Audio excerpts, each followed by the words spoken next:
우리가 살아가고 있는 이 지구라고 하는 곳은 한 울타리로 되어져 있고, 이 한 울타리 안에는 여러 형태의 인종과 여러 형태의 사람들이 함께 섞여 살아가고 있습니다. 각자의 삶을 돌아보면 외형적인 생활은 별다른 차이점이 없이 거의 똑같은 것처럼 보여지죠. 세상에 태어난 것도 부모의 육신을 입고 이 세상에 태어나고, 살아가는 것도 또 죽어서 무덤에 가는 것도 같은 것처럼 보여집니다. 그뿐 아니라 하나님이 어디 있느냐, 하나님이 나의 인생과 무슨 상관이 있느냐 하는 식으로 하나님 없이 살아가는 인생들의 생애가 어떤 때는 더 훌륭하게 보이고 아주 더 형통한 삶을 살아가는 것처럼 보여집니다. 하지만 성경 말씀을 보면 악한 자의 얻는 결실, 또 선한 자가 얻는 결실이 다르고, 정직한 자가 하나님으로부터 받는 분깃과 불의한 자가 얻을 분깃이 다르다라고 하는 사실을 말씀을 통해서 증거하고 있습니다. 우리 모두가 오늘 이 본문의 말씀을 통해서 하나님 앞에 정직한 자와 악한 자의 그 결과가 어떤 것인지 함께 살펴보면서 말씀을 통해서 내가 어떠한 삶을 살기를 원하는지 다짐하는 그런 시간이 되기를 원합니다. 먼저 악한 자의 삶의 결과가 나타나고 있는데, 악한 자라고 하는 말은요, 그 마음에 하나님이 없이 살아가는 사람들을 이야기합니다. 하나님이 없이 자기 인생을 경영하는 사람들을 성경은 악한 사람이라고 합니다. 그들이 비록 세상에서 존경을 받을 만한 위치에 있고 도덕적으로도 아주 훌륭한 인물로 추앙을 받는다 해도 하나님이 없는 그런 인생을 살아간다면 성경은 악한 사람이라고 정의하고 있습니다.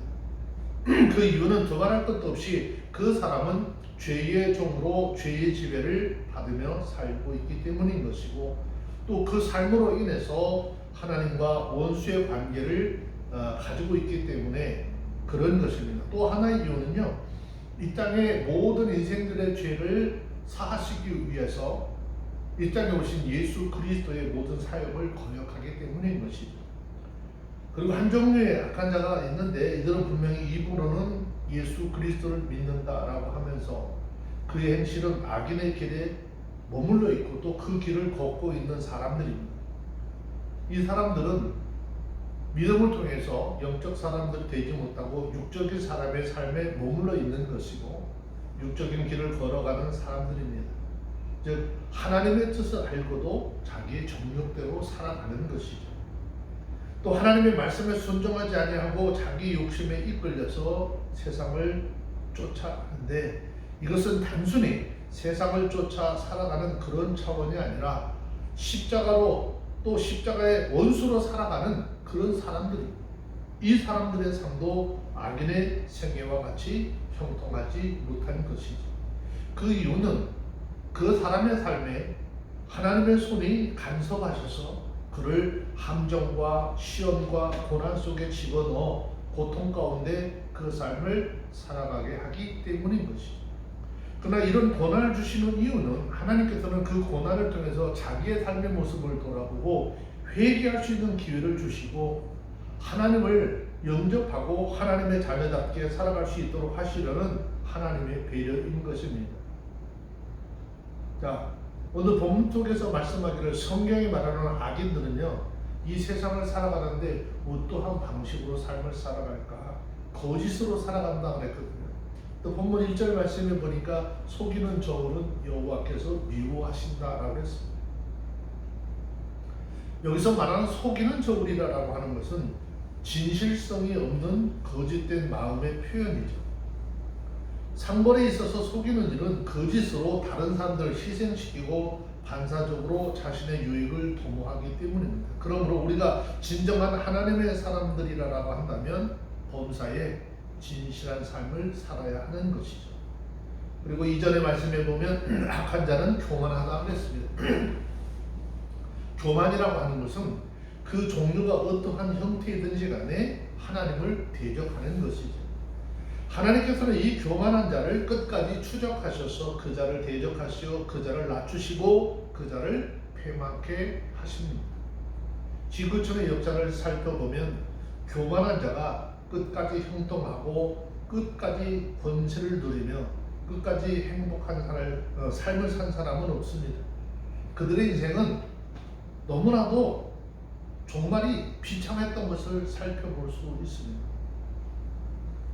세계적으로 한때 굉장히 명세를 떨쳤던 나폴레옹 같은 경우도 자기의 군대, 자기의 힘, 자기의 권세를 얼마나 믿고 교만했었는지 나폴레옹의 교만은요 결국 독배를 마시고 죽게 했습니다. 사람이 권세를 있다고 하고 명예가 있다고 하고 자신이 누리는 재물이 있다라고 해서는 교만해서는 안 되는 것이죠. 그러므로 낮아지거나 인생의 쓴맛을 보려면 교만하면 되는 거예요. 교만한 삶을 계속해서 살면 인생의 쓴맛, 고통을 맛볼 수 있게 되는 것입니다. 그러나 하나님 앞에서 많은 사람들이 높임을 받고 싶거나 존경받고 싶다면 겸손해야 하는 것이죠. 사람이 겸손하면 비록 미련한 성품의 소유자라 할지라도 지혜로운 자로 인정을 받게 되는 것이죠. 하지만 교만하면 악인의 누명을 벗지 못하게 되는 것입니다. 다시 3절과 6절 사이의 말씀에서 사특한 자에 대해서 악인이라고 하는 말씀을 했습니다. 여기서 말하는 사특하다라고 하는 말의 뜻은 몹시 간사스럽고 못된 성품을 가진 사람을 일컫는 말입니다. 즉 간사스러운 인간은 강한 자에게는 무한히 약하고 약한 자에게는 무한히 강한 그런 모습을 드러내죠. 그래서 이와 같이 사특한 자를 가까이 하면 더불어 이유 없이 욕을 당하게 되는 것이고 또 함께 못된 사람이라 손가락질을 받게 되는 것입니다. 그러므로 사특한 자와 항상 먼 거리를 두고 살아가는 그런 삶이 되어야 합니다. 그리고 사특한 자는 자신의 악에 사로잡힌다 그랬는데 이 말은 사특한 자들은 자신이 친 악의 그물에 걸려서 넘어진다 그런 뜻입니다. 악은 자신의 생애의 파멸로 이끄는 그물로서 자신의 삶을 이끌어가기 때문에 자신이 행하는 그 사특한 행실은 자신이 그 그물에 걸리게 하고 결국 망하게 하는 것이죠. 특별히 악인의 소망은 죽을 때 끊어진다 그랬어요. 자, 악인들은 하나님도 없고 내세도 없으며 천국도 없고 영생도 없습니다. 그들의 소망은 오직 이 세상의 것들에게 국한되어 있기 때문에 이 세상에서 가장 귀한 것으로 소망을 삼는데 그들이 가장 귀하게 여기는 것, 돈과 명예와 권세이겠죠. 그러나 이런 것들은 육신의 생명이 끊어지는 그 시간으로 모든 것이 끝나버리고 마는 것입니다. 그러므로 불의한 자에게 진정한 소망이 있을 수 없고 불의한 자의 소망은 결국 없어지게 되는 것입니다.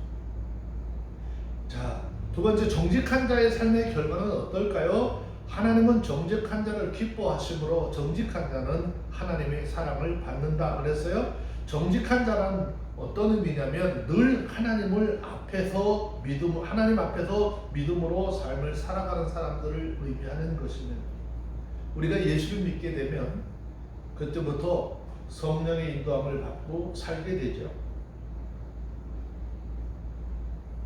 하나님의 영이신 성령은 진리의 영이기 때문에 우리에게 하나님의 정직하심을 나타내도록 인도하시는 거죠. 그렇기 때문에 그리스도인이 된 후 제일 먼저 우리 삶에 맺어지는 열매는 정직함인 것입니다. 그 이유는 우리를 인도하시는 성령께서 거짓을 미워하시고 정직함을 기뻐하시기 때문입니다.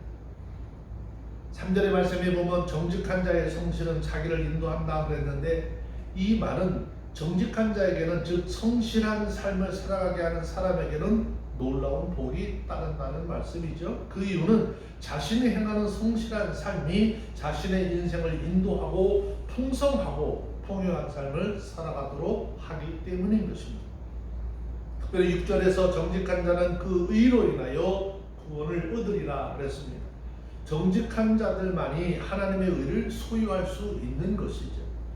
그러므로 믿음은 어디에 바탕을 두느냐? 진실의 바탕을 두고 있는 것입니다. 그렇기 때문에 예수 그리스도를 믿는 일에 거짓이 있을 수 없고 우리의 믿음이 진실하다면 우리의 생활에 정직함도 함께 나타나야 하는 것이고 삶의 열매로 보여져야 하는 것이죠. 특별히 8절 말씀해 보니까 의인은 환난에서 구원을 얻는다라고 했습니다. 자, 이 세상에서 살아가는 모든 사람들에게는 크고 작던 환난이 늘 있습니다. 그리스도인이라고 해서 이런 환난 예외는 아닌 것이죠. 육으로 난 것은요, 쇠하고 병들고 죽기 때문에 거기에 따른 환난은 면할 수가 없는 것이죠. 그런데 성경은 그리스도인은 그 환난에서 구원을 얻는다라고 했습니다. 즉 하나님의 도우심의 손길이 임하여서 그 환난에서 건져주신다라고 하는 약속인 것이죠. 성경은 요한복음 16장 33절 말씀에 보면 예수님께서 내가 말하노라 하고 하시면서 너희가 세상에서 환난을 당하나 담대하라 내가 세상을 이기었노라 그러십니다. 그럼 우리가 진정한 그리스도인이라고 한다면 자기의 삶 속에 닥쳐오는 환난에서 손을 들고 그 환난에 굴복을 하는 것이 아니라 세상을 이기신 주님의 능력을 힘입고 그 환난을 이겨내는 사람이 되어야 하는 것이겠죠. 우리가 환난을 비키는 것이 아니라 우리가 담대한 믿음으로 그 환난을 통과하면 환난이 우리에게 길을 피해 가게 되는 것이죠. 그리스도인들에게 오는 환난은요, 하나님 백성답게 살아가기 위한 연단의 역할을 하다가 물러가 버리지만 악인의 경우는요, 그를 패망시키고 그에게 멸망을 주기 위해 오기 때문에 하나님이 내리시는 이 결정적인 판단을 만나면 어찌할 도리가 없이 어떻게 당하게 되는 것이죠. 그래서 8절 말씀에 보면은요, 의인은 환난에서 구원을 얻고 악인은 와서 그를 대신하느니라 라고 했습니다. 이 말은 하나님께서 그리스도인들이 당할 때는 구원을 얻도록 하시고 우리가 당할 그 환난의 자리에 이 악한 자들을 대신 데려다가 그 자리를 메우게 할 것이다 라고 하는 것입니다. 9절 말씀해 보세요. 의인은 지식으로 말미암아 구원을 얻는다고 했어요. 의인이 가지고 있는 이 지식은요, 악인들이 가지고 있는 지식과는 전혀 다른 것이죠. 의인의 지식은 악인들이 싫어하고 멀리하려고 하는 하나님의 지혜를 말하는 것인데 성경은 오직 하나님의 말씀은 하나님의 지식을 가진 사람들만이 깨달을 수 있다라고 말씀하셨고 결코 하나님을 마음에 두기 싫어하거나 악한 사람들은 하나님의 말씀과 하나님의 말씀의 뜻을 깨달을 수 없다라고 했습니다. 그러므로 이 세상에서 하나님의 지식만큼 귀하고 복되고 보배로운 것은 없는 것입니다. 그 이유는 사람이 구원을 받는 길은 하나님이 우리에게 말씀해 주신 그 말씀을 통한 지식에서만 얻을 수 있기 때문인 것이죠. 10절 말씀을 보세요. 의인이 형통하면 성읍이 즐거워한다 그랬어요. 하나님이 주시는 형통은 정직하고 의롭고 아름답기 때문에 좋은 소문과 좋은 칭찬을 듣게 되지만 악인의 경우는 그렇지 않은 것이죠. 악인은 패망해야 그 성읍에 즐거움이 있다라고 했어요. 특별히 11절 말씀해 보세요. 성읍은 정직한 자의 축원을 인하여 진흥하느니라 그랬어요. 정직한 자의 입에서는요 저주가 나오지 않는 거예요. 항상 그 입은요 누군가를 위해서 복을 기원하는 것이죠. 그래서 예수님께서 말씀하시기를 원수가 우리 가운데 고통을 주고 괴롭게 할 때마다 그 원수를 향해서 저주하지 말고 오히려 복을 빌어주라 라고 했어요. 원수가 줄이면 먹게 하라고 했어요. 입을 것이 없을 때 입을 것을 주라 라고 합니다. 우리가 예수님의 말씀에 순종하고 따라 살면 서로에게 복을 빌어주는 삶을 살고 우리가 그런 삶을 살아갈 때 우리의 삶의 전 영역에 하나님께서 주시는 복이 강물처럼 흐르는 그런 사회를 이루어가게 될 줄로 믿습니다. 그러나 악인들처럼 복을 받지 않고 빌지 않고 저주를 좋아하는 사회는요 그 저주가 그 사회 전반에 곳곳에 임하여 살벌하고 심판을 받아 저주받을 사회로 이루어져 가는 것입니다. 다른 사람에게 복을 빌어주는 입술은 참으로 복이 있는 입술인 것인데 하나님의 사랑을 받는 사람들의 삶인 것입니다. 그러므로 여러분들은 누구를 만나건 좋은 사람이건 친한 사람이건 혹 악한 사람이나 원수와 같이 정말 징을 맞은 그런 사람이라 할지라도 결코 저주하지 말고 복을 빌어주는 그런 하나님의 사람들의 삶이 되시기를 바랍니다. 그러면 하나님께서 기뻐하셔서 저와 여러분들의 삶에 복을 내려주시고 삶의 평안을 허락해 주실 줄로 믿습니다. 잠언 11장 12절 말씀해 보니까 지혜 없는 자는 그 이웃을 멸시하나 명철한 자는 잠잠하느니라 그랬는데, 여기서 멸시한다라고 하는 이 말은 단순하게 멸시나 조롱의 의미가 아니라 전 인격적인 모독을 이야기하는 거예요. 지혜 없는 사람은요, 이웃을 면전에서 멸시한다라고 하는 말인데, 이런 행위는요 지혜가 없다라는 것이죠.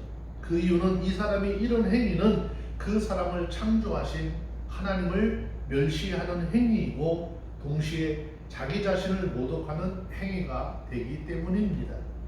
이 세상에 존재하는 모든 인간은 하나님의 형상을 따라 지으셨는데 그 이유는 천하의 어떤 피조물보다 인간을 귀하게 여기고 사랑하시는 하나님의 사랑이 있었기 때문이죠.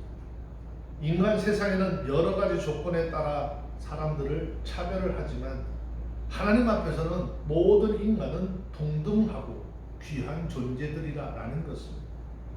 하지만 어리석은 사람들은 이런 사실을 알지 못함으로 형제를 무시하고 낮추고 멸시하고 상대적으로 자신이 높아진다는 착각에 빠져서 만나는 많은 사람들의 마음을 고통과 아픔에 빠지게 하죠. 하지만 하나님은 이런 행위를 악하게 보신다는 사실을 깨닫고 항상 겸손한 삶을 살아가는 우리 모두가 다 되어주시길 바랍니다. 또 말씀하시기를 명철한 자는 잠잠하느니라 그랬어요. 지혜 없는 자가 경건하지 못하고 이성적 판단 능력이 마비된 사람을 가리킨다면, 명철한 자는요 진정한 재판관은 오직 한 분 하나님으로 알고 합리적이고 올바른 판단 능력을 겸비하여서 다른 사람을 판단하는 데 있어서 섣부르게 말하지 아니하고 아주 신중하게 처신하게 되는 것이죠. 성경은 분명히 우리에게 말씀하죠. 하나님은 사람을 외모로 판단하지 아니하시고 그 중심을 보신다라고 그랬습니다. 그러므로 하나님의 지혜를 소유한 사람은 하나님의 말씀의 가르침을 받아서 사람을 우리 눈으로 보는 외모로 판단하거나 또 눈에 보여지는 대로 사람을 멸시하지 말고 그 사람이 어떤 형편에 있든지 그 사람의 인격을 존중하는 그런 삶을 살아가는 모두가 되길 원합니다. 그리스도인들은 예수님이 짊어지신 십자가의 대속을 통해서 구원의 은혜를 입은 사람들인 것인데, 예수님이 말씀의 가르침을 따라 살아가야 하는 것이죠. 우리 인생들에게 예수님이 말씀하시기를 이웃을 내 몸과 같이 사랑하라 하셨습니다. 그러므로 그리스도인들이 이웃을 멸시한다라고 하는 것은 하나님의 말씀에 불순종하는 것이고 진정한 그리스도인으로서 있을 수 없는 일인 것이죠. 그래서 성경은 빌립보서 2장 3절 말씀에 보면 아무 일에든지 다툼이나 허영으로 하지 말고 오직 겸손한 마음으로 각각 자기보다 남을 낮게 여기라 그랬는데, 이것이 그리스도인들의 삶의 모습인 것입니다. 그리스도인들의 삶의 도리인 것입니다. 그러므로 저와 여러분들 우리 모두는 정말 서로 존중하고 귀하게 여김으로 항상 하나님의 사랑으로 충만한 그런 삶이 되어지기를 소원합니다. 여러분, 악이라고 하는 것은요, 악이라고 하는 존재는 참으로 묘해요. 아주 이상한 존재입니다. 그 악에는요, 그 자체가 두 가지 일을 하게 만듭니다. 하나는 사람을 미혹해서 악한 길로 잡아 끌고 간다. 그래서 악한 그물 속에 들어가게 하고 그 사람을 넘어뜨리는 거죠. 자, 우리가 한 가지 깨달을 것은 모든 인생들에게 누구에게나 자신의 행한 일에 대한 하나님의 보응이 따르고 그 결과가 뚜렷이 나타난다라고 하는 사실을 인지해야 합니다. 그러므로 우리 모두 하나님의 말씀 앞에 잘 순종하고 악에 물들거나 악한 길을 걷는 자가 되어서 악에 걸려 넘어지거나 하나님의 심판을 자초하는 어리석음을 버리고 하나님의 말씀에 순종하여 영원한 생명을 얻고 하나님의 나라에 들어가는 복된 삶이 되어지는 우리 모두가 되어지기를 주의 이름으로 축원합니다. 기도하겠습니다. 할렐루야. 거룩하신 하나님 감사합니다. 오늘도 우리에게 말씀을 통하여서 믿음의 사람들이 어떤 길을 걸어가야 할 것인지 깨달아 알게 하여 주시고 주님 앞에 순종의 길, 겸손의 길을 걸어가는 하나님의 자녀들이 되게 하여 주시고 그 삶을 통해서 하나님의 의를 드러내는 복된 삶들이 되게 하옵소서. 예수님의 이름으로 기도합니다. 아멘.